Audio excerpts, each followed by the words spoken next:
The Trump administration is remaining defiant this morning, standing by its claim there was nothing classified in a group chat about U.S. military operations in Yemen. Now, The Atlantic and the journalist mistakenly added to the chain on a commercial messaging app has now released the entire chat, including the detailed timeline sent just before the attack began. Meanwhile, Defense Secretary Pete Hegseth maintains he was just doing his job.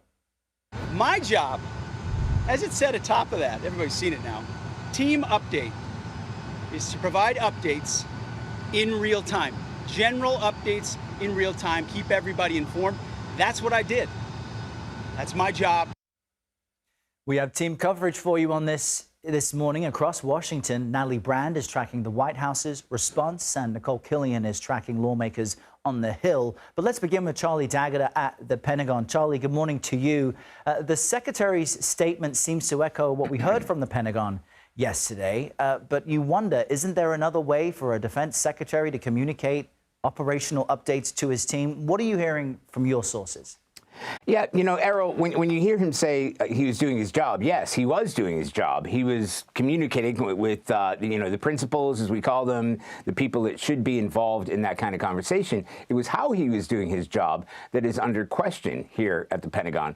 You know, this is a building of 27,000 people who are all involved in that kind of engagement, those kind of operations. And to the person, I was about to say to the man, to the person, nobody has experienced the kind of decimation of information that we have seen in the past 10 days. You know, this battle has been going on a week ago Saturday, and we kind of knew, like, as journalists, we kind of get the heads up that there might be military operations going on, but we never get that kind of granular detail. Not before the operation, certainly not during the operation, but even after the operation, in terms of target acquisition, in terms of pacing, how you're going to do it.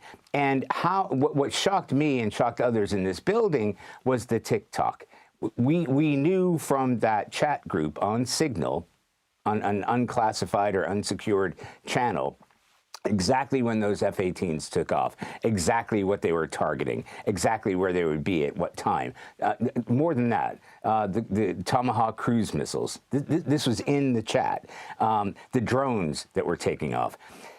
The Houthis aren't entirely capable as an adversary, if we compare them to, say, Iran or Russia or China, but they still would have been capable enough to know, if I got a 30 minutes heads up, they would have been able to prepare in some way. They would have been able to either get assets out of the area, get targets out of the area, and in some cases try to fire back. And they have been capable of firing back at, high-flying drones. They certainly would have tried to take out an F-18. So this is where the rubber meets the road, because he would argue, as he can, Defense Secretary Hegseth, that this is unclassified information or declassified information, because he is a decider to make it unclassified or declassified. However, to get this information out there on a channel a half hour or even in some cases 2 hours before these strikes are going to take place, that is absolutely an infringement on national security. Yeah, and so many people in the military have said if they were found to have done the same thing, they would have been reprimanded or lose their job. Errol, almost everybody would. I mean, almost everybody would. If you were a soldier, if you were a sailor, if you were intel, if you had given... We use Signal to speak to contact individuals. First of all, I would never ask anything that would have to do with operational security, and they would never give it to me. Anything close to that, yeah, they'd be out of a job. Very important point. Charlie D'Agata at the Pentagon for us this morning. Charlie, thanks as always. Let's cross over to CBS News correspondent Natalie Brand, tracking reaction from the White House. Natalie, good morning to you. We heard President Trump speak about this controversy over Signal yesterday and seemed to brush it off. Help us understand his position.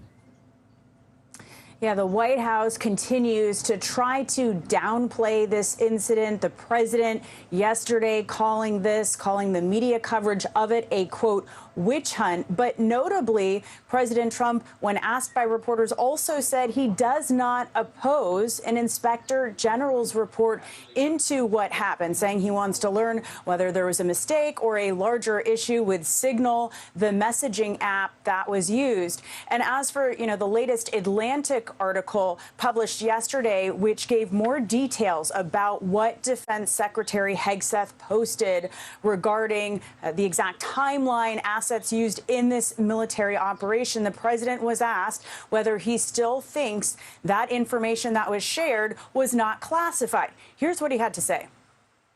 Well, that's what I've heard. I don't know. I'm not sure. You'll have to ask the various people involved. I really don't know. I can only tell you this. You don't want to talk about it.